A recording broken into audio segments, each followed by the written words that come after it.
Hey everybody, this is PD from the Spinner Rack. We also have Calvin Ellis, ready to rock. today. It was requested many moons ago for us to do Superman for tomorrow, and I think I slipped my mind, and then we got some other requests, so I mentioned it again, and our great fan Ian mentioned it again also. So we're doing Superman for tomorrow. Now I'll just give a brief thing saying that Jim Lee was at DC for a while. He'd only done a couple things on the outskirts outside of bringing the Wildstorm universe to DC. He did do something with Stan Lee, the Wonder Woman title that he did the one shot. But then this big thing was doing Batman Hush, the was it 12 or 13 parts series with Jeff Loeb, and then next thing you know they're like, let's keep this thing rolling. What are you gonna do next? Superman. So I think, do you have anything behind the scenes on how this got put together, the two Jim Lee and Brian Azzarello, to doing Superman for tomorrow? No, pretty much what you said. Batman Hush was overwhelmingly successful and popular, and they said, "Hey, let's keep the can we keep this going? Can we do something for Superman?" And that's pretty much what happened. So I wanted to start here with this image. We're not going to necessarily go through the comic book. We're going to go through the series and give it a definite overview and review. But I wanted to go starting with maybe possibly the best image of this storyline. Um, I will say one of the biggest hurdles for this is the choice of writer, right? Because Brian Azzarello is a character guy and Jim Lee is an action guy.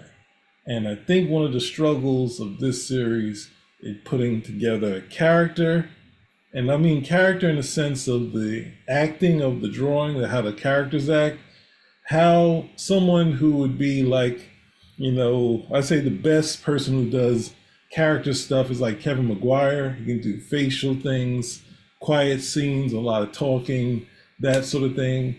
And we have Jim Lee, who's a big action guy. So a lot of times it just turns into a skull. So it's kind of a tough series where I don't think they picked, even though I know what Jim Lee probably wanted to work with us. This is my opinion that they wanted to work together.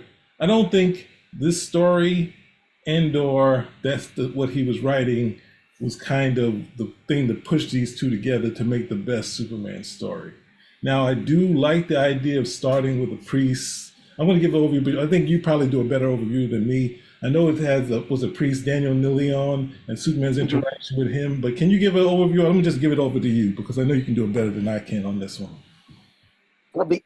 What? Just that situation with the priest, or the No, entire with the story? story, just to give the intro, and we'll get into some things. But you give the intro of what, the All right. storyline and whatnot, and we'll Well, hash it out. when we start, it's in the middle of things because there's some stuff that's happened previously where about 1 million people have disappeared off the planet. Nobody knows exactly what's happened. They're trying to discover it. And unbeknownst to Superman, he's responsible. Well, let's just say for right now, he's responsible. What he had done was he had created an alternative universe, which was going to be a safe place for Earth and the people of Earth if anything ever happened, that would cause the destruction of Earth. He was trying to prevent the same fate as Krypton. So that's where all the people went. He'll find this out later because at some point, even though he creates this universe, he decides he doesn't really have the right, the authority to do it, and he erases it from his memory that he's actually created this place. So that's pretty much where we start. So we have this mystery of what became of the people, how they got there, and of course why. So we get maybe like the first 6 issues. I mean, we are introduced. He has this relationship with this priest, but doesn't really doesn't really amount to much at the end of the day. The priest is terminally ill, and then of course you have Superman, who's being looked upon as a Christ figure, especially around this time, 2004, 2005. So there was supposed to be some interaction there, but it didn't really play up to too much. And then we get some new characters and some new villains that are introduced as well. And the story doesn't really start to pick up until better than halfway through, where Superman finally realizes, okay, this is what happened, and I got to go get the people. Then we get a sort of like, well, again, this was supposed to be similar to the vein of Batman Hush, and the big difference is Batman Hush was as much about his rogues gallery as it was about him. Hmm. So every issue we got, one of the major members of Batman's rogues gallery. We got, Killer Croc. We got Poison Ivy. We have the Joker. Great. Superman, we didn't really get that. Instead, I think probably one of the bigger fights we got was against Wonder Woman and him being snitty towards Batman. So that goes, we have those particular instances there. Uh, Eventually, Superman, of course, goes to the alternate reality. He learns that the person who activated this was, and this is around 2004, 2005, but this would be General Zod as created post crisis. Not the one that we would be familiar with. This guy's not a Kryptonian, but he was the one who brought all the people there. Him and Superman eventually duke it out. Superman, of course, saves the people, defeats him. Everybody's restored. That's pretty much our storyline. Okay. One thing I would not add to the overview is that the priest, was it Daniel Leon? Like I talk on this show a lot about like character stories about like the Hulk and like I think there's a couple of stories of Burn where they start with the supporting character, and I'm all for doing that, right? But at the same time, when the first six issues is mainly about Daniel Leon with some action stuff with Superman in there, and they're having this council, and it's so cagey. It's so like Superman doesn't know that he did this, but he's being very cagey to this this priest who's his counsel. So I'm kind of always speaking to talk about doing that, but I don't think how they did it is the best way to do it. I don't always like if you have a supporting character that's a simple regular character, not turning them into like a supervillain immediately because you need to tie this up into like this thing or whether I don't know if that character ever came back. So it's like one of the things of trying to do a character thing, trying to start from since obviously there's I don't know, there's what at that point it was maybe 60, probably 70 years or maybe less than that. So like 65 years of Superman. And at the same time, you had, so there's many stories you could start with the supporting character to introduce a totally new, like the way Len Wein would do. But at the same time, you don't have the artist for that. He's not a guy where you can show Superman getting counsel. And at the same time, how he's writing it was just kind of like, will they say say what they mean? Like he's at confessional, and I get it, but that's really not Superman to be at confessional and be like, I'm going to be cagey to this guy all the time. And he's like, can you read minds? Can you read minds? Can you read minds? Like, all right, we got it, you guys. Yeah. The priest is a good priest, so he can get things out. And Superman is Superman, so he can get things out of it. But it's like this is the Superman in the on the couch getting counsel from the priest. There you go. There you go. That's what they wanted to do. They wanted to do this more like it was a therapy session. Yes, yeah. That he's seeing a psychiatrist or something, or a therapist, if you will, to try to get his feelings out. And then, but of course we throw the priest in, so it becomes a confessional. And then the priest is terminally ill. Mm-hmm. So anything Superman tells him is going to pretty much die with him. So we don't have to worry about it coming back to haunt him. Though of course this is comics fiction. You can always kill somebody and bring them back if you want to. But that's pretty much what we're served up with. But yeah, you're right in terms of those things. What did you feel about that, though? I need to know what you felt about basically those issues. This story told in reverse, solely beyond. What did you feel about that counsel he was getting? It was terrible. Well, because the premise is skewed. Brian Azzarello's premise is that, and this is something that's happened since this story. I don't know if I can really. I'm trying to think how far back I can trace it. Maybe there's elements of it in Superman, Superman for all seasons. But some of these writers want to tell a story where Superman drops the ball. He doesn't save the day. He fails. He doesn't save the people. And then we can see, well, how does Superman deal with that? You know, he always saves the day. We know he's supposed to save the people. How would Superman deal with the fact that, you know, he failed and thousands, hundreds of thousands, millions of people died? How would he handle that? And Jeff Loeb had already done something where Superman went to therapy, which I thought was terrible when they did it there.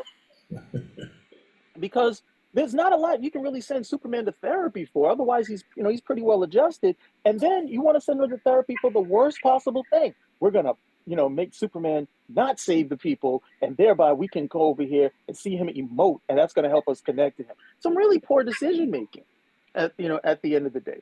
He doesn't try to, he's sitting here with the priest, and he's doing these particular confessions, which really aren't, because he doesn't want to give up any information, because that's supposed to lead to the drama of this mystery of what became of the people.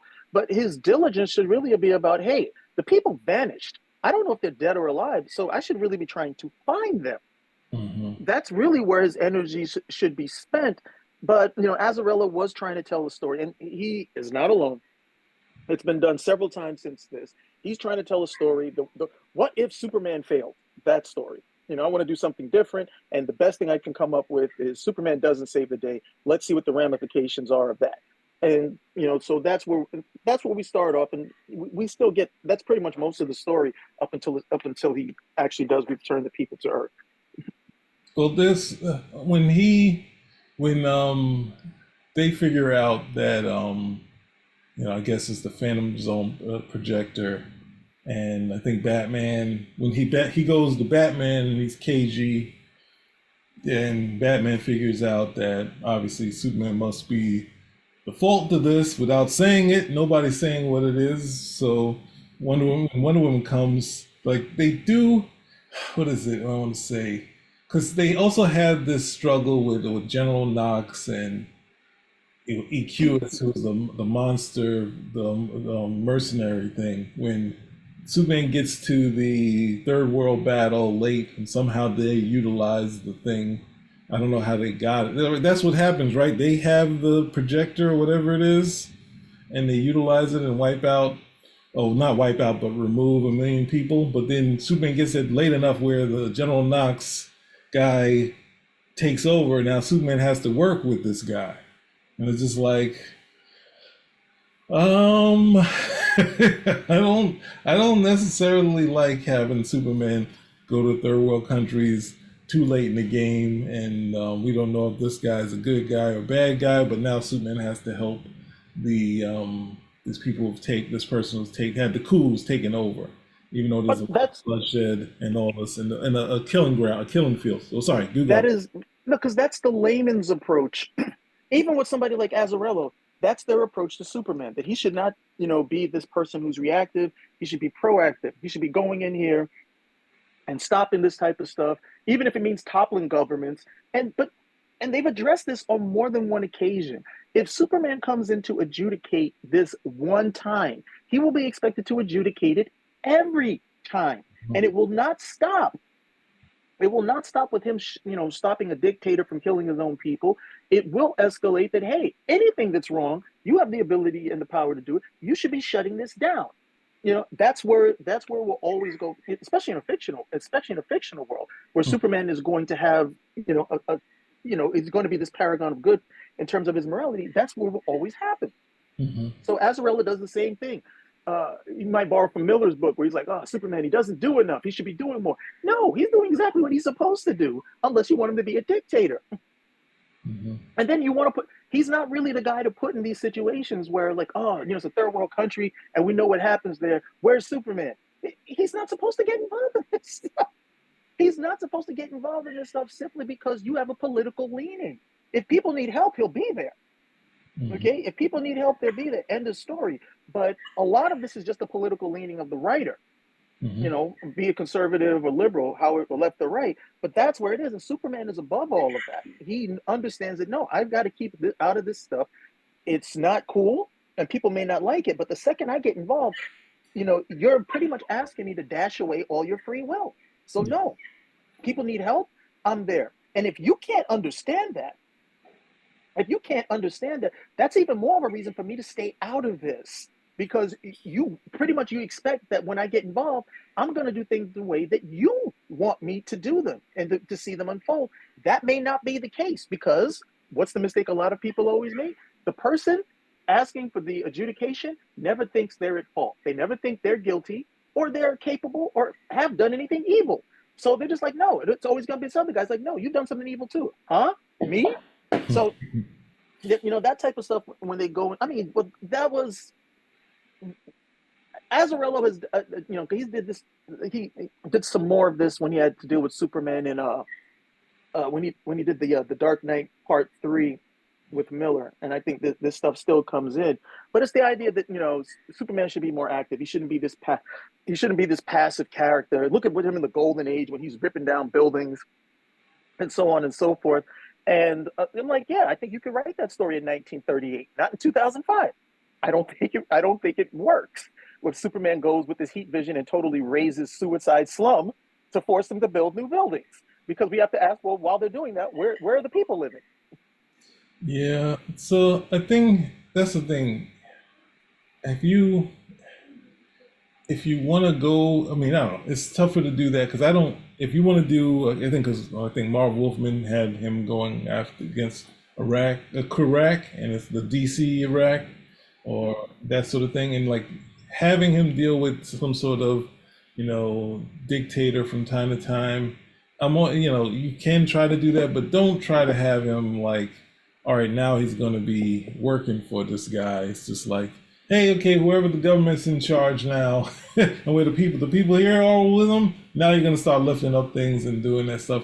I would think he would already have done save the people that he had to, not wait for the war to end, then take orders from this General Knox guy. But, as you go along in this story, I think one of the things I would go further with, because we get to the whole trying to play up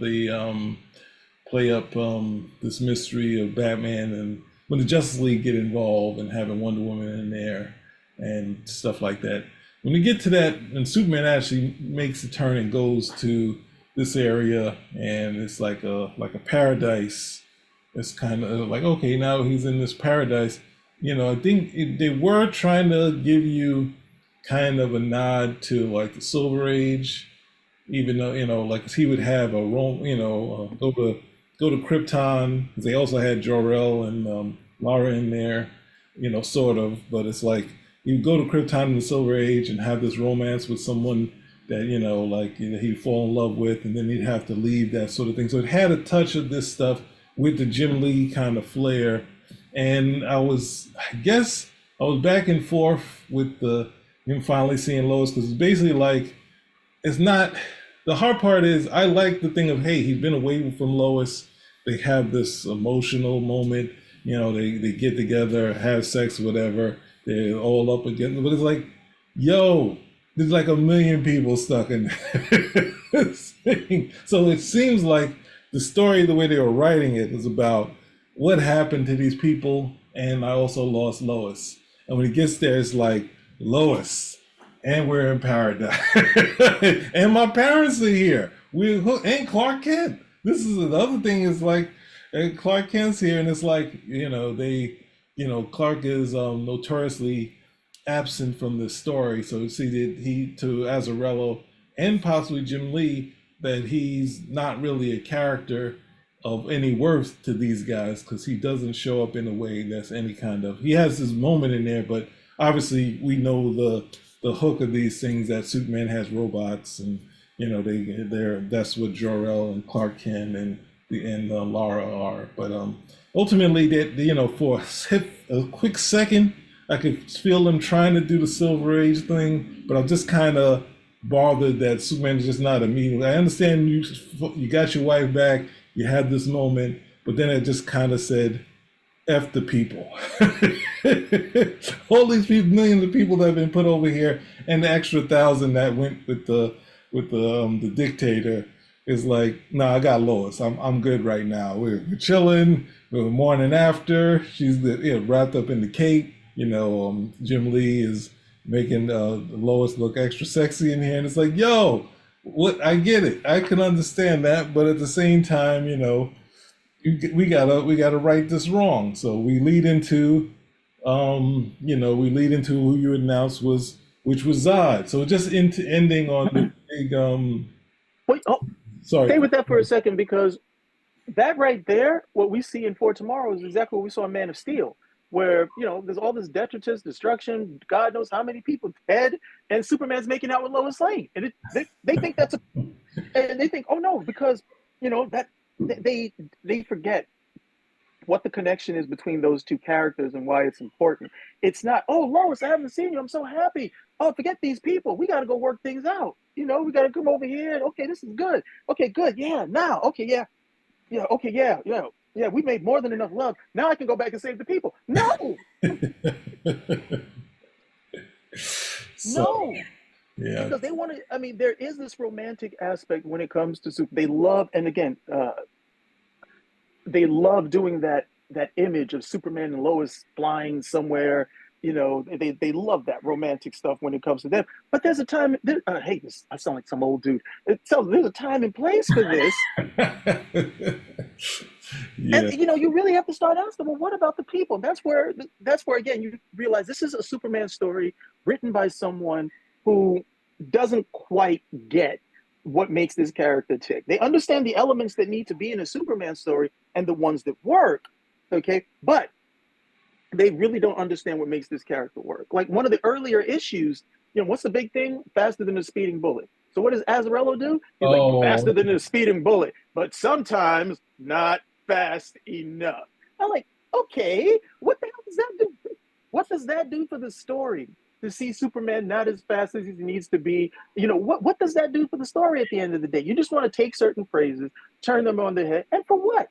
Doesn't really do anything story wise or for the character at the end of the day, except for some troll 15 years later who wants to say, see, Superman's not always faster than the seating bullet. Right here in For Tomorrow, Brian, like, no, those type of things. Yes, we understand how much he loves Lois Lane, but he really cares about people too. It's not a mutually exclusive thing. It really isn't.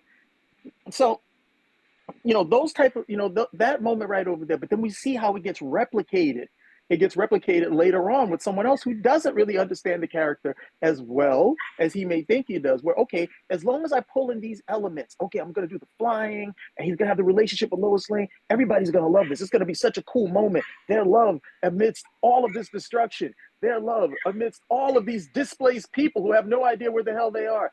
No, no, this is not supposed to be happening. yeah. No, definitely agree.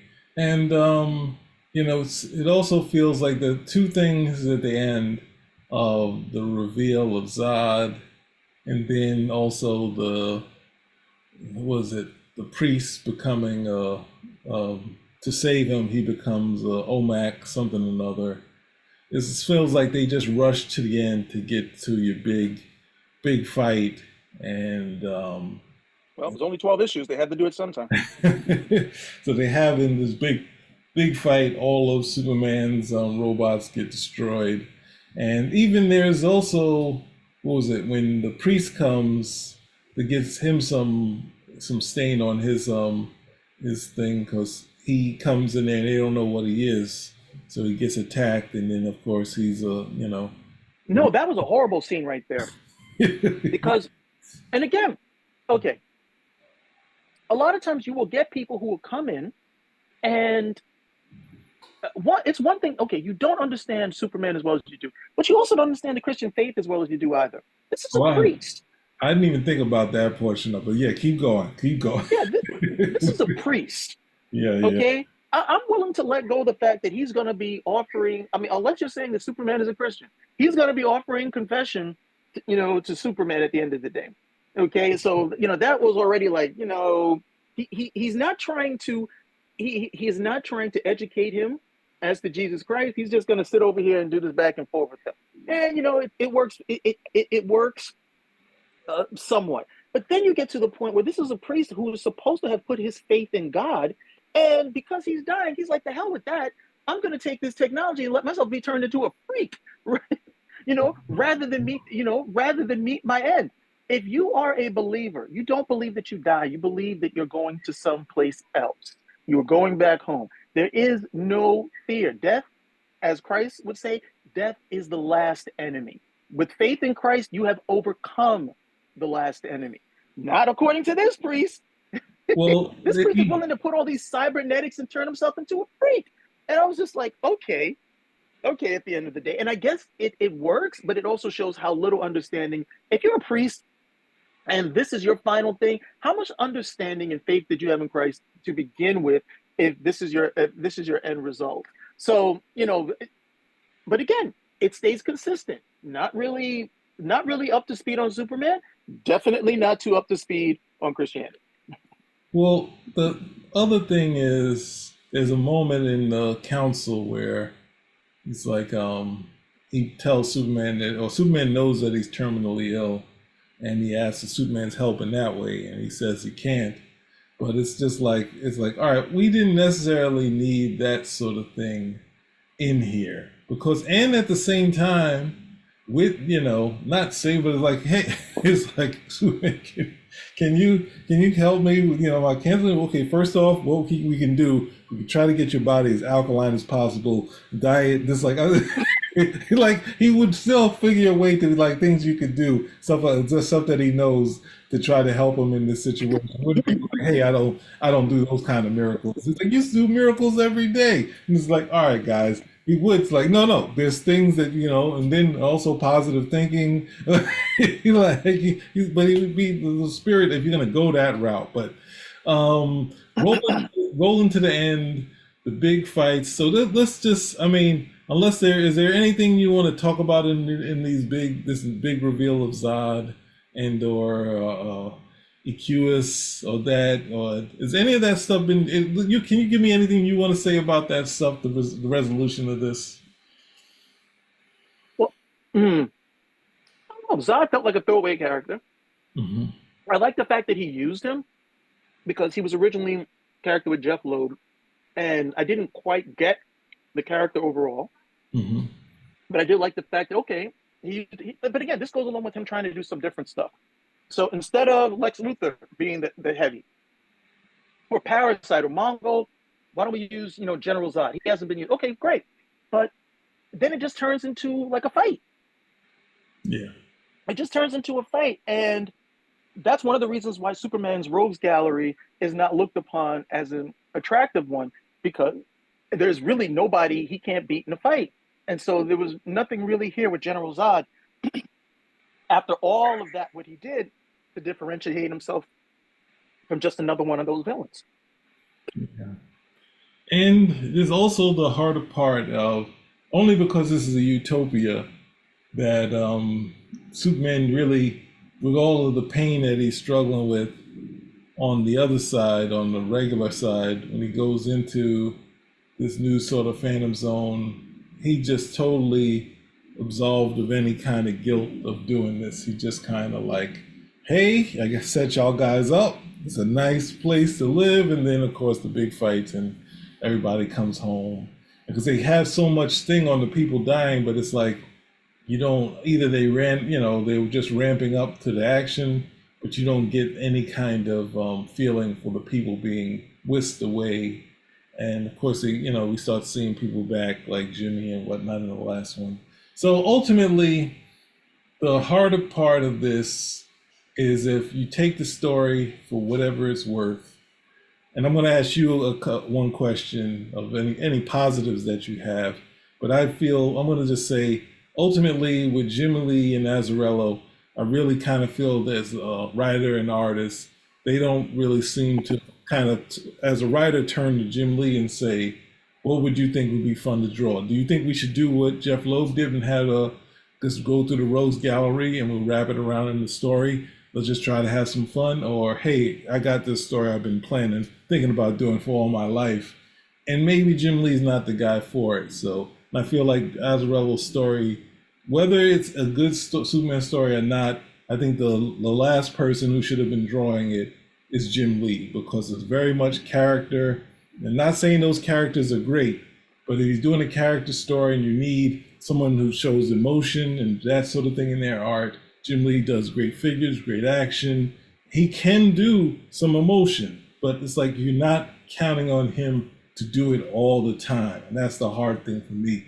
So I'm going to turn it to you and say, before we give our last thing, any positives that you have to say about for Oh tomorrow? yeah, sure. Okay. This this is one of the okay. In order for you to get the absolute treatment from DC Comics, Hmm. you need to have two things. You need to have really top notch, distinguished art, okay, and something that fans will pay a premium for to see that art in larger, expanded form, hardcover. Okay, you need that's what you really need to have the absolute edition treatment. Oh, it doesn't hurt if the guys who are making the decisions like the story. That's how we get certain things like Yeah, the top guys, yeah. yeah, it doesn't hurt. That's how we got, some of these absolute treatments. I'm like, how did that get an absolute? But they're like, we love it. We love it. Yeah. Promethea, yeah. But while while this while this does not have the tightest story, the art, I mean, the art is just too attractive. It's just too attractive to resist. This has been an absolute. I don't know how many printings they've done.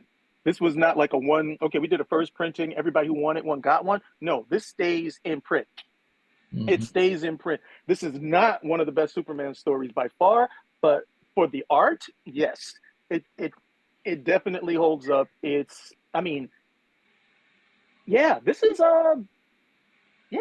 Jim Lee, Jim Lee was really turning in some solid stuff. And a lot of the stuff that he turned in here, he actually tightened up for later things that he would do for like Justice League, for certain images and poses and stances. If you look at the outfit that he has for Wonder Woman in this storyline, that's the same exact outfit Wonder Woman is wearing now, with the sword, the shield, the cingulum looks like a skirt, the cape. That's exactly how she appeared in For Tomorrow. And Jim Lee, gets to be one of the higher ups at the time of the New 52. Or rather not the New 52, but DC Rebirth. She's got the same exact outfit. So all of that was right there. So a lot of the stuff that you can see here, well, not a lot, but you'll see some stuff here that comes on later. So the artwork is the first, middle, and last reason to buy this series, especially in absolute treatment. So it was, excellent art.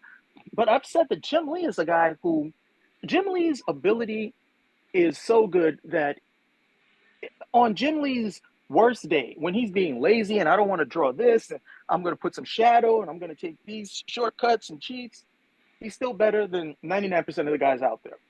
Mhm. That's how good his art is. Okay, I think the only other person I know, John Romita Jr. gets a lot of flack for his current art, but he's still able to get away with a whole bunch of stuff because he understands storytelling. Mhm. So you have to actually like look at the stuff before you realize, oh, he understands how to position this, give me this big figure, and it's only if you look at it two or three times you realize, hey, wait a second, there's nothing behind this guy. This is just a blank field. This is like a Silver Age comic or something, or a Scooby Doo episode. But Mhm. he's able to he's able to do that. Jim Lee is much better at it. Excellent art, just excellent art. From Jim Lee on this, and Jim Lee's art was so good that they were asking him questions about For Tomorrow that couldn't be answered by Brian Azzarello because he wasn't answering any questions. Wait. So what was that? What was that when they were asking them questions? When did this No, there happen? were a couple. This was one of two times because the second time was All Star Batman and Robin the Boy Wonder, where they were asking questions of Jim Lee, like, so what was this story about? And what was this? And Jim Lee was actually doing the interview. This is around the time the story, maybe midway, and definitely after the end. And then people were like, what exactly did we read here? And Jim Lee was the one explaining, the story at the end of the day. Brian Azzarello, I don't remember any interviews. He couldn't be found. Okay, but Jim Lee was the guy like, I guess I got to answer. And he was trying to give, I mean, you'd have to go back and find the interviews, but he was really trying to be very diplomatic as possible because, again, he's the artist. He didn't write the story, he rendered it. He's the artist. And so it's really Azzarello's story to answer those particular plot points. But they were catching Jim Lee, at the end of the day. It was like, okay. And then the second time he had to do it was All Star Batman and Robin, where people were like, what is going on? What is this story about? And Jim Lee was like, well, when you take a character, and you can tell Jim Lee's like, why am I answering these questions? I didn't write this. He's like, good. They're not asking me any questions about the art. but the art was so good that these guys were like, hey, I guess we can ask them about the story too, which I don't ever recall. I don't ever recall that before with people asking the artist like about the story. It's like, no, you catch the writer, but they were going to Jim Lee for it. Great art, holds up perfectly to this day in a story that is, I don't want to say misguided, Hmm. but mm, it's not a Superman story. And editing is being an editor, and editing is not what it used to be. But this is a story that would have never gotten off the ground before because they would have said this is not a Superman story. And this was more like, hey, why don't we get top artist Jim Lee? Because notice, Jim Lee stayed on. Jim Lee stayed on for the art. Okay, who they wanted to stay on for the story was Jeff Loeb, but Jeff Loeb went over. I believe Jeff Loeb went to Marvel. Okay. I don't know. I don't remember at this time if he went over to Marvel and he was. He might have been. Was he doing Netflix stuff? I can't Was it remember. here? Was it Heroes? Was it Heroes at this period? Yeah, it might have been. Yeah, it might have been. Something like that. But Jeff Loeb was like, no, I gotta go. So he wasn't able to do that. So they bring in Brian Azzarello, and we would have gotten a much different story. We would have gotten a much different story with Jeff Loeb, but we would have also probably got something that tacked a lot closer to what we got in Hush, because Hush was, I guess the great thing about Hush is a paint by numbers story. Okay, I'm gonna throw in all the great characters. I'm gonna give you these cool moments. I'm gonna have great art. I'll throw in a mystery, and everybody loved it. It was not reinventing the wheel, in the slightest. And Jeff Loeb has done this on other series before, so we would have got something closer to that. With Azzarello, Azzarello falls into that camp of not having a Superman story. But if they do a Superman story, they want to do something different. They don't want to have Superman save the day. They don't want to do these particular things. They want to come over and I want to do something different. Such an old character, and I don't want to do anything expected if I'm going to be on. And they give them freedom to do it, but then you look at the overall story, and it's like, okay, this is not something for Superman. This would have been great if it was your own thing, but story wise, no. I mean, if Jim Lee's art was not a part of this, this would be one of these Superman stories that I know about, and no one else who's not a Superman reader with a good memory would know about or even remember. Well, for me, I would say there were couple moments that I well, there was a couple moments like, even though I think when they did the restart in '86, like Batman would basically be like Superman's way too powerful for me to even think about doing anything. Whereas they had the moment where Batman swings a punch and Superman moves out the way immediately, but then he has a threat after, and it's like, I don't like Batman swinging at Superman, but at the same time, I did enjoy this, just showing how quickly you could get past that. And there was another shot where it's Wonder Woman and Superman are fighting, and they have a regular fight, and then he gets like nicked in the face. But that's not the part. I like the part where Superman comes back to the what's the name with the super speed, and then you see from the backside, you see the smack, you see just like a little Wonder Woman on there. So there's a couple of those type of moments, and I think I don't think it's better than I think What what's the what I name? thought, Hmm? Azzarello's approach was also that he thought, and this is really funny too, because Azzarello, since '86, what they wanted to do was have, or at least at the start of '86, they wanted to have a Superman who was less powerful, more human. Uh, you know, they wanted that dynamic to play out. And by the time we get here to For Tomorrow, Azzarello was someone in the camp, and I don't disagree with them, who felt that Superman was not acting like Superman, that he was getting punked by Batman, okay, and that this guy is the most powerful dude, and but I'm looking at him over here, and these other people think they're contenders, and this is one thing that the writers understand. They're like, no, they can look at what this character can do as opposed to the others, so on, so on and so forth. So the whole idea was that Superman had lost a step because there had been so many of these Batman Superman face-offs, and Batman was always getting the better at him. So this was one instance to show, no, Superman can end this anytime he wants to. And Azzarello would do this again in his much better Lex Luthor limited series, where he nails Lex Luthor's character, which is very telling. You got the villain right. So that was one. And then it was the same thing where, like, well, what about if Wonder Woman, fought Superman? Like, no, she's cool, but she's just not, a contender when it comes to this guy. It's Superman. There's a reason, why this guy stands head and shoulders above these other heroes.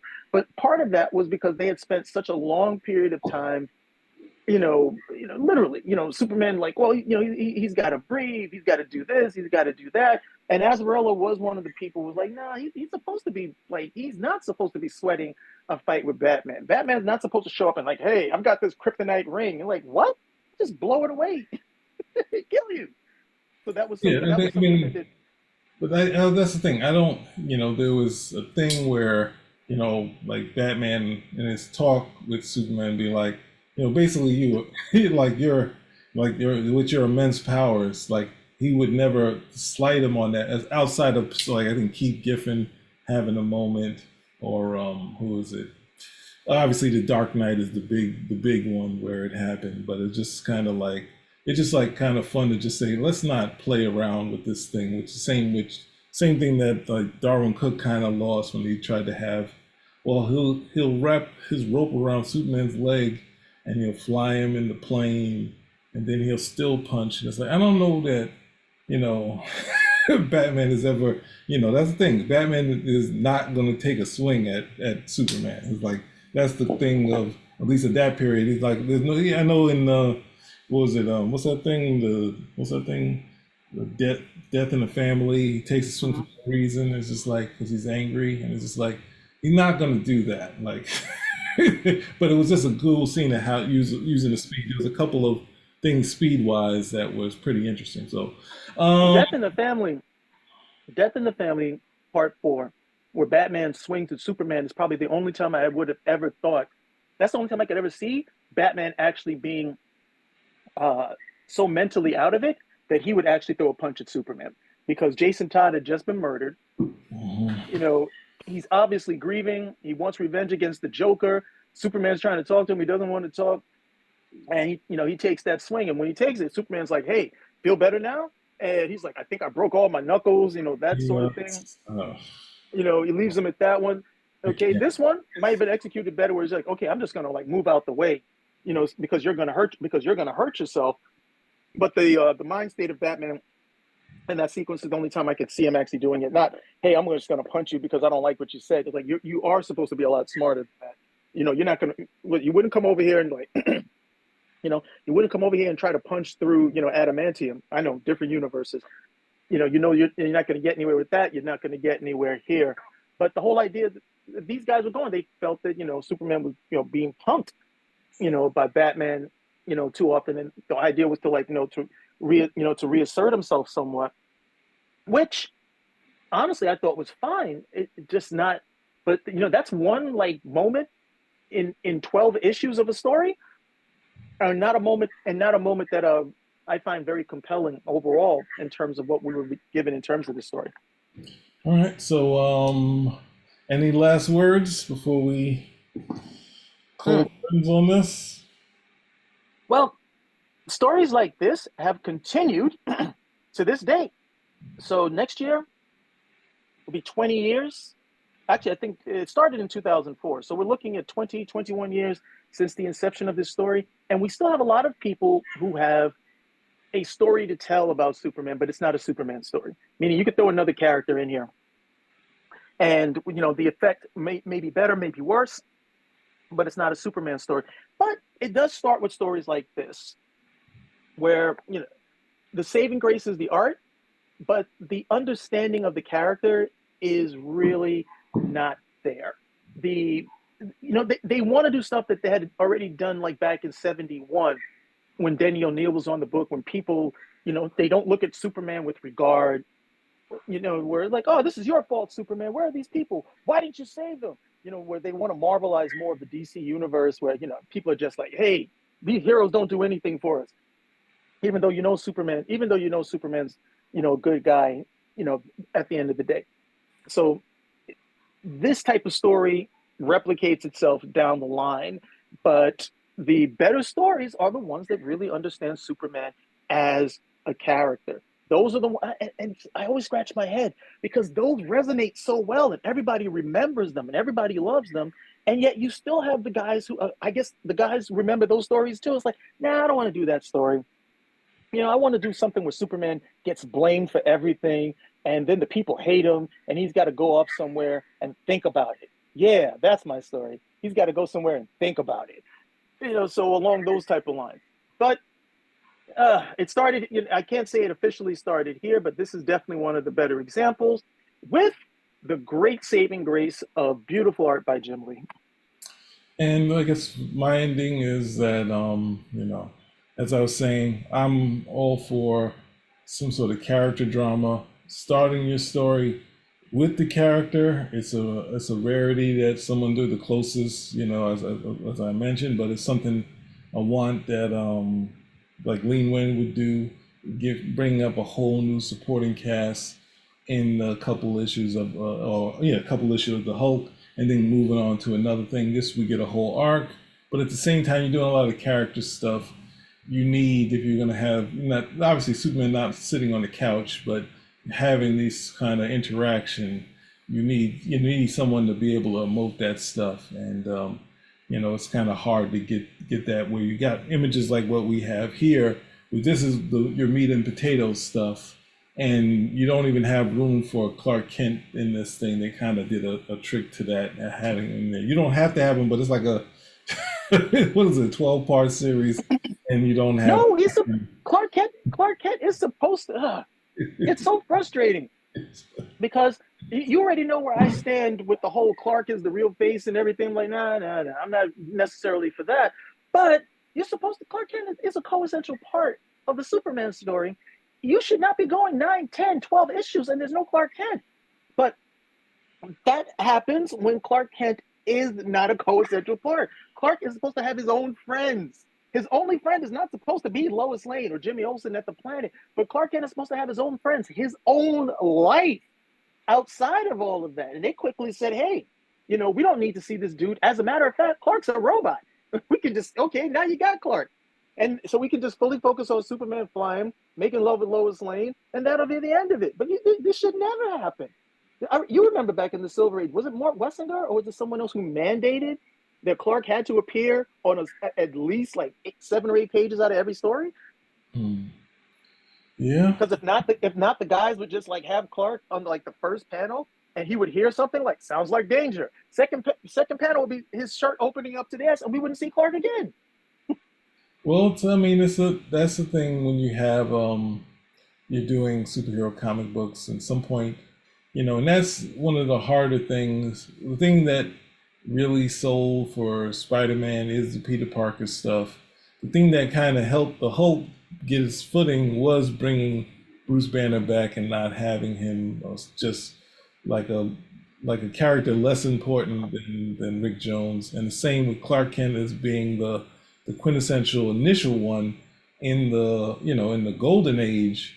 He did like a lot of stuff. So like ultimately a lot of times when he was reporting on the story, it would lead to Superman coming into the story. So it would be a character kind of driven thing through Clark. And not to say you can't do character driven stuff with Superman, but at the same time, you can't just fall back on always having the villain come out of nowhere hitting him. You can involve Clark Kent however you need to, but just don't forget about him, because obviously the Superman is the draw to the book, so just don't forget about him. So. Well, no, I mean Clark is the human component to the story. Clark is the one who gets to interact with everybody in a regular fashion. Okay, even now, Lois Lane is married to Clark Kent. She's not married to Superman. Okay, so all that discussion that we would have, all of the dialogue, that type of stuff that would happen, those are really Clark's moments in a Superman story. Interacting with Lois, interacting with Perry, interacting with Jimmy, interacting as a reporter with these other people.